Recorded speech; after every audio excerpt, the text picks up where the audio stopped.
girls were calling me names and calling me fat and calling me this and that, and people believe that that words don't really mean that much, and that, oh, people are just saying this or saying that, and it doesn't mean anything. But words can be really powerful, and it caused a lot of problems for me to this day that I still struggle with.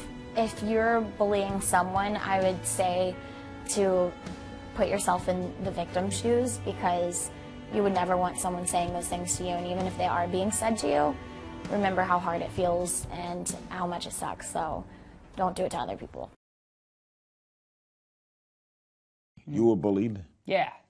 How did you react to it? I mean, your character's bullied on Glee, right? Yeah, he is, yes, right. Yeah. And you were bullied in school? I was, yes. Yes, and it's so funny how people treat that. Were you pushed around, or? No, I was never really physically abused, ever. But I was mentally harassed every day. Over what? Anything they could find. I mean, things that didn't even relate to me sometimes. How did you react?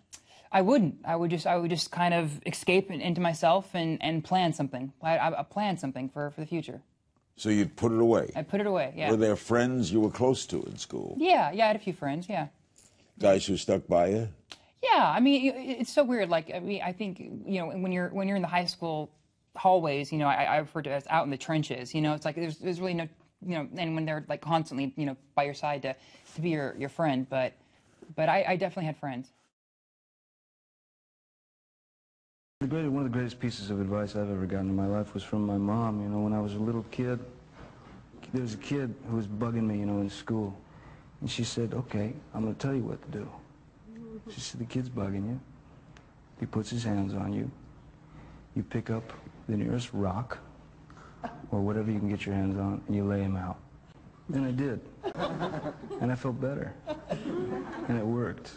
So, for me, you know, that was a great lesson, because someone had invaded my space, invaded my being, you know, and was doing something against me that I didn't want to be done. So I took control of the situation and I ran with it.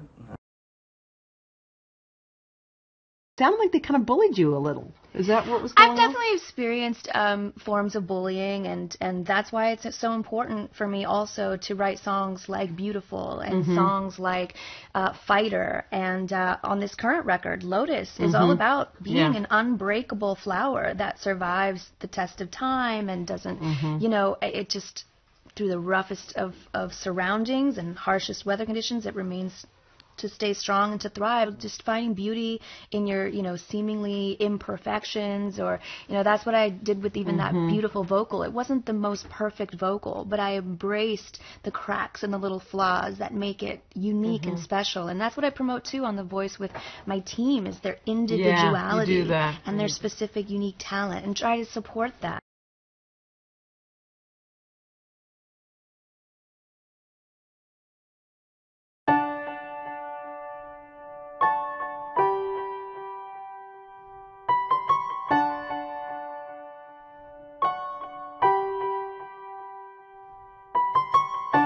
Imagine there's no countries.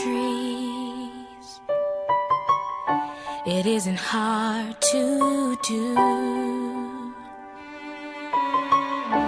Nothing to kill or die for, and no religion too. Imagine all the people living life in peace. You may say I'm a dreamer, but I'm not the only one.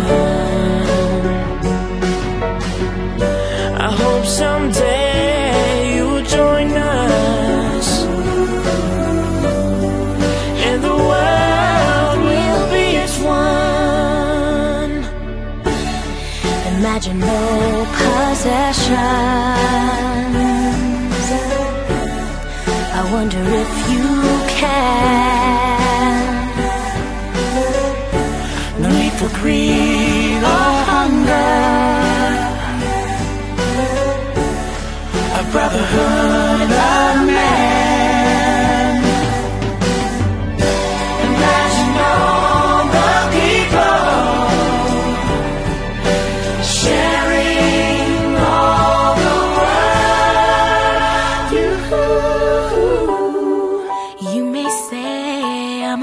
dreamer,